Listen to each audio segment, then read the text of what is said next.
Впервые о том, что Алдан достоин носить звание города трудовой доблести, еще в 2015 году заявил его житель, историк по профессии, ныне депутат Горсовета Николай Миронов.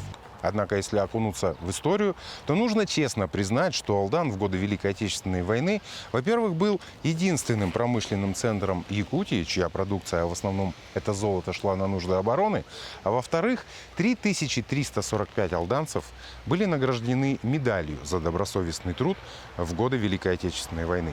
Это медаль моей бабушки, которая в 13 лет возила тачки с рудой, катала валенки и шила фуфайки для фронта. Теперь мы, ее внуки, храним эту медаль и память о самоотверженном труде алданцев. В начале 40-х годов прошлого столетия Алдан жил мирной жизнью. Это был один из наиболее развитых промышленных районов Якутии и золотая кладовая страны. Весть о вероломном нападении на СССР фашистской Германии стала для алданцев, как и для всех советских людей, страшной и неожиданной. Уже с утра 23 июня в военкомат один за другим группами стали приходить алданцы. У всех одна просьба – отправить на фронт. 85% мужчин, рабочих предприятий Алданского района, были призваны в ряды Красной армии.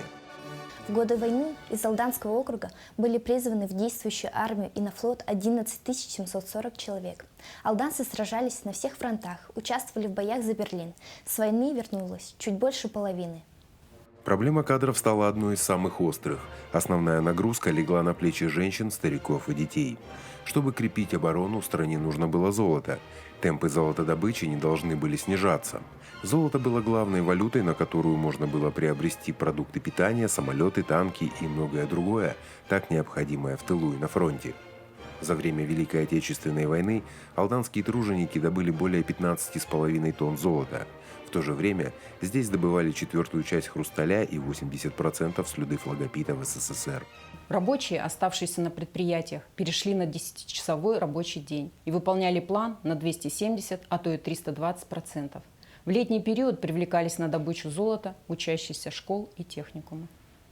Кроме золотой и слюдяной промышленности, отлично работали 5 артелей, которые представляли местную промышленность. Выпускали обувь, телогрейки, шапки. Оставшиеся в тылу алданские рабочие, колхозники и интеллигенция помогали фронту и личными сбережениями.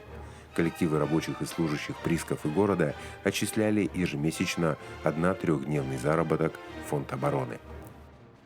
В фонд обороны было внесено 13,5 миллионов рублей, в том числе средств на формирование первой и второй танковой колонн «Советская Якутия». За годы войны в фонд обороны сдано 28,5 килограмм золотыми и серебряными изделиями, облигаций государственных займов на сумму 12 миллионов рублей, теплых вещей для красноармейцев 44 тысячи штук, 50 тысяч штук посылок. Победу в тылу ковали и приближали все как могли.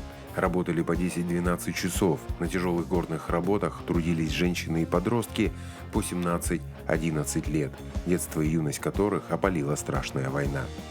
Радостная весть о победе показала всему миру стойкость духа и любовь к отчизне советских людей. Из 11,5 тысяч призванных на фронт в Алдан вернулись чуть больше половины, из которых 7 алданцам было присвоено звание Героя Советского Союза. Память о подвигах застыла в бюстах на аллее героев у мемориального комплекса Победы.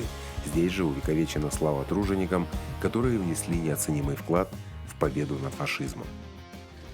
За добросовестный и честный труд в период Великой Отечественной войны 3342 труженика Алданского района были награждены медалью за доблестный труд в Великой Отечественной войне.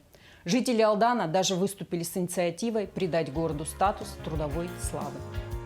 К якутянам и главе республики обратились местные органы власти и ветераны труда поддержать Алдан и проголосовать на сайте трудовойалдан.ру.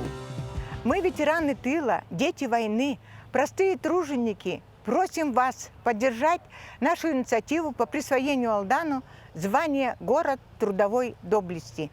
Алданцы, как и вся страна, самоотверженно ковали победу в тылу.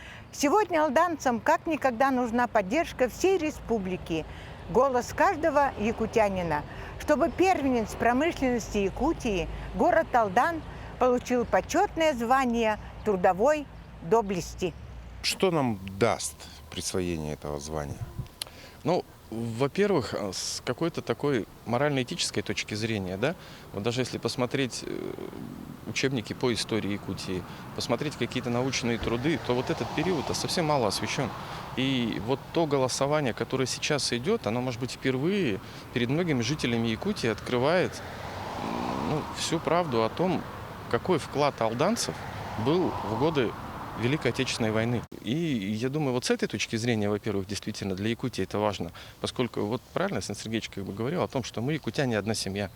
Мы должны понимать, что мы живем в этом регионе, и мы не делимся там каких-то своих и чужих. Да? Мы вот здесь живем, и мы все есть, и мы действительно якутяне.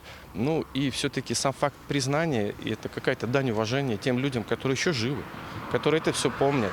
То есть, и я думаю, это важно для них, и учитывая вот тот тренд, который сейчас есть, это бережное отношение вообще к истории и прежде всего к периоду Великой Отечественной войны, он очень важен вот с этой точки зрения. Для будущих поколений? Для будущих поколений, конечно, да. Да и для нас. Нам самим надо не забывать о том, что было. Пока мы помним подвиг наших ветеранов, пока мы чтим их самоотверженность, мы непобедимы. Присвоение Алдану звания города трудовой доблести по праву будет вписано в летопись и Якутии, и России.